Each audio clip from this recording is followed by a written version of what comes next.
عليكم ورحمة الله وبركاته. ازيكم حبايب قلبي؟ عاملين ايه؟ يا رب كده تكونوا كويسين وبخير وبأحسن صحة وبأحسن حال. ربنا يجعل ايامكم كلها خير وصحة وسعادة وفرح دايما يا رب. احنا النهاردة مع بعض في قناة اوريجينال للاكسسوارات هنعمل اسورة بفكرة جديدة، اتمنى ان هي تعجبكم. بس لو انتوا لسه جداد عندنا في القناة او لسه اول مرة تشرفونا في القناة بتاعتنا الصغيرة واستقالتنا الجميلة، ما تنسوش الاشتراك وتفعلوا الجرس عشان يوصل لكم مننا كل جديد. ولو عجبكم الفيديو ما تنسوش لايك للفيديو. بداية هنسمي الله ونصلي على رسول الله عليه افضل الصلاة والسلام، ونبدأ نقول ايه هي الخامات بتاعتنا.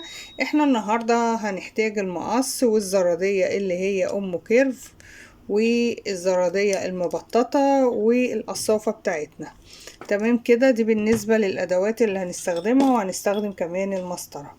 هنحتاج بقى ايه؟ هنحتاج واير، ده هو الواير بتاعنا. كمان هنشتغل النهاردة بلولي مقاسين، مقاس 6 اللون اللي هو الاوف وايت، ومقاس 4 بردك نفس الدرجة اللون الاوف وايت. وهنحتاج ستوبر والكفر بتاع الستوبر وقفل وزرد مقاس 6، سلسلة تطويل. طبعا اي سلسلة تطويل متاحة عندك، المهم تكون سلسلة عريضة كده هي تنفع معاكي. بسم الله الرحمن الرحيم. هنبدأ بقى نعمل الموديل بتاعنا. هجيب اول حاجة المسطرة بتاعتي وهقص من الواير قطع كده 20 سنتي. هو طبعا احنا عارفين ان الانسيال بتاعنا ما بيبقاش 21، بس انا عايزة الواير معايا يبقى كبير شوية مقاسه عشان يبقى مرتاح معايا في الشغل طبعا. وبعد كده هاخد المقاس بتاعي وهقصه، يعني هقص الزيادة في الواير. هاخد قطعة تاني نفس الطول كده، حطيته قصاده كده اهو، تمام. وهاخد نفس الطول كده على الواير،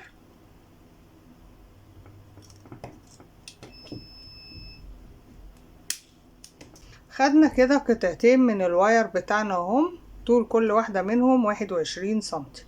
هجيب الواير بتاعي كده وهجيب الكفر بتاعي وهدخل الكفر بتاعي كده اهو، وهجيب الستوبر، هنجيب الستوبر بتاعنا بردك وهندخله فيه كده اهو، تمام. هعدل بقى الواير عشان اعرف ايه بالمنظر بتاعنا ده كده اهو، الستوبر جوه الواير.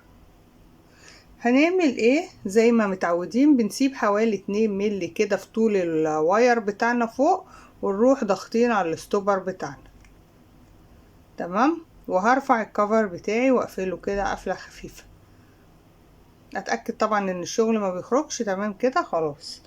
هعمل ايه بقى؟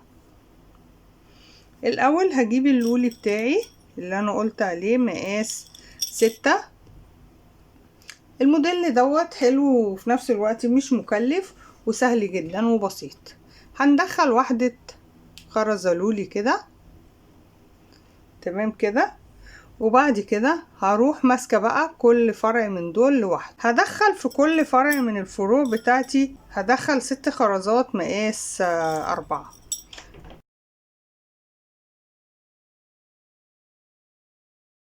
في الناحية دي اهي، هاجي الناحية التانية وهدخل 6 خرزات زيهم. دخلنا الناحية دي 6 والناحية دي 6 زيهم اهم كده، تمام كده زي ما انتوا شايفين اهي قدامكم. هنعمل ايه بقى؟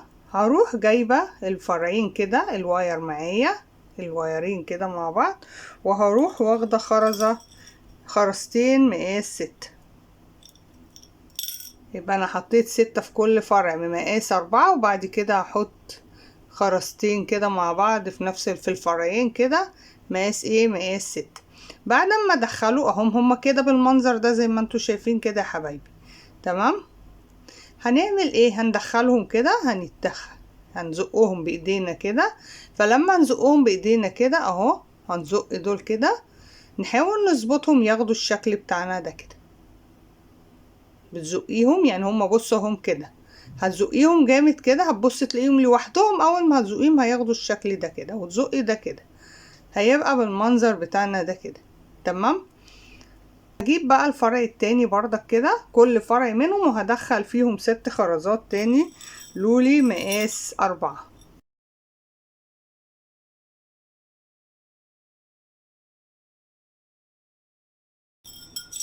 كده دخلنا في الفرع دوت 6. تمام، هندخل في الفرع التاني 6. انا بسهلها لكم ان انتوا تمسكوا الفرع بتاع الخرز كده وتدخلوا الواير كده جنبيه وتنقلوا الخرز خرزة خرزة بدل ما تمسكوا خرزة خرزة لوحدها. تمام كده اهم 6. هنطلع اهو. تمام، احنا دخلناهم، شفتوا ازاي خدناهم على طول، سحبناهم على طول من الفرع بتاعهم.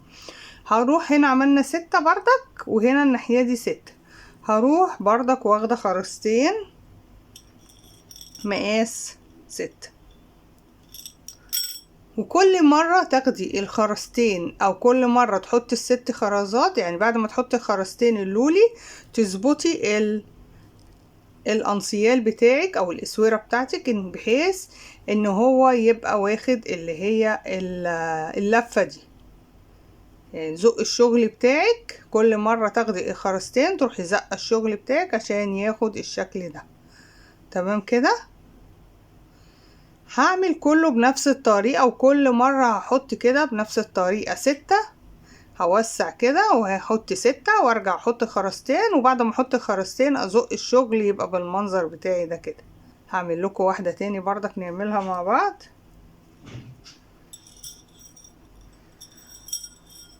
بصوا انا الحتة اللي انا بقول لكم عليها همسك الفرع بتاع اللولي اهو كده، وهدخل الواير لزق فيه كده اهو، وهسحب الخرز بتاعي. ليه انا بعمل كده؟ عشان اسهل على نفسي بدل ما اقعد امسك خرزة خرزة وتقع من ايدي كده اهو. برضك نفس الناحية التانية، نفس اللي عملته هنا هعمله هنا في الفرع التاني كده. طبعا خلي بالك من الفرع بتاع الواير بتاعك ما يفكش، عشان الشغل بتاعك ما يفكش ويقع منك. تمام كده.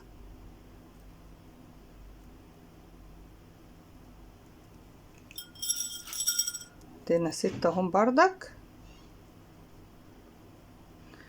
واخد بعد كده خرزتين اللولي بتوعي.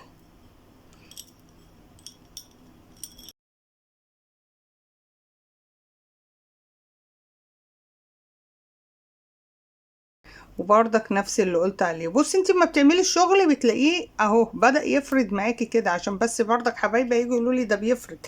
لا، ما هو هيفرد معاكي. انت بقى بعد كل ما تخلصي الدور تعملي الحركة دي، هتيجي تاخدي الدور اللي وراها هتعملي نفس الحركة دي لحد ما هتخلصي الموديل بتاعك، عشان خاطر ياخد الشكل بتاعنا ده كده. كل مرة تحطيه. هنعمل من الشكل ده وحدتين تاني، يعني نفس الطريقة دي هنعمل 2 تانيين.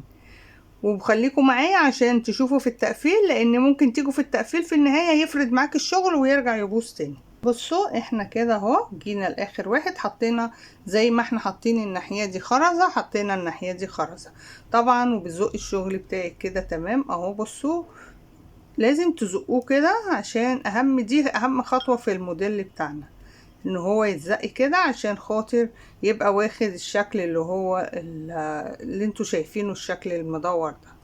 تمام كده. بعد كده انا بصوا ماسكاه حلو قوي وعماله ازقه، يعني بصوا انا ماسكاه ومالكه الشغل وبزق فيه. تمام.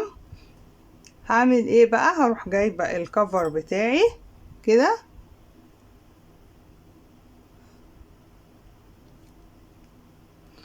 وانا طبعا ماسكه الكفر بحاول برضك ان هو ما يتحركش معايا.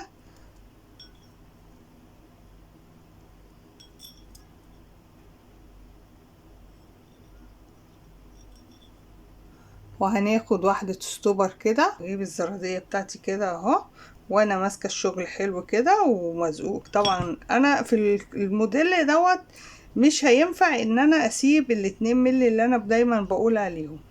ليه؟ اولا عشان الموديل بتاعنا دوت لازم يبقى مشدود كده زي ما انتوا شايفين، الواير بتاعنا يبقى مشدود بحيث ان ياخد الشكل بتاعنا اللي احنا شايفينه ده كده، الستايل بتاعنا ده كده او الديزاين بتاعنا ده كده، لازم يبقى واخد الديزاين ده. فاحنا مش هينفع نسيب فرق في الواير. تاني حاجة، انت كده كده الموديل بتاعك مريح لانه هو واخد شكل فستون، يعني واخد شكل دوريات. يعني فاهمين قصدي ايه؟ يعني هو كده كده يعتبر مريح اهو. يعني بصوا حتى بعمله كده اهو بيروح وبيجي معاكي. انتوا فهمتوا قصدي ايه؟ عشان كده انا ما سبتش في الواير زيادة زي ما انا بسيب في العادي. يعني احنا في العادي لازم نسيب 2 مللي او حاجة، ما سيبناش. بنسيب فوق كده بس فوق الستوبر بعد ما ضغطنا عليه الواير ونقص ونقفل الستوبر بتاعنا. فهمتوا انا قصدي ايه؟ انا قصدي ان احنا مش سايبين، عشان هو كده كده واخد اللي هي الدوريات بتاعته دي كده اهو. بصوا بيروح وبيجي معاكم الموديل بتاعنا. لو انتوا جيتوا قستوا الموديل بتاعنا كده بعد ما احنا عملناه هتلاقوا طوله قد ايه بالظبط، حوالي 17.5. بالكفر هيبقى 18 سنتي. تمام كده. طبعا هو مقاسه حلو قوي كده، لان احنا في العادي بنعمل الانسيال بتاعنا بين 17 او 18 سنتي. هنجيب بقى الزرادية بتاعتنا كده بعد ما احنا خلصنا الموديل بتاعنا، وهنفتح الزرد بتاعنا وهناخد الناحية دي كده، هندخل الزرد هنا في الكفر، وهناخد هنا الناحية دي القفل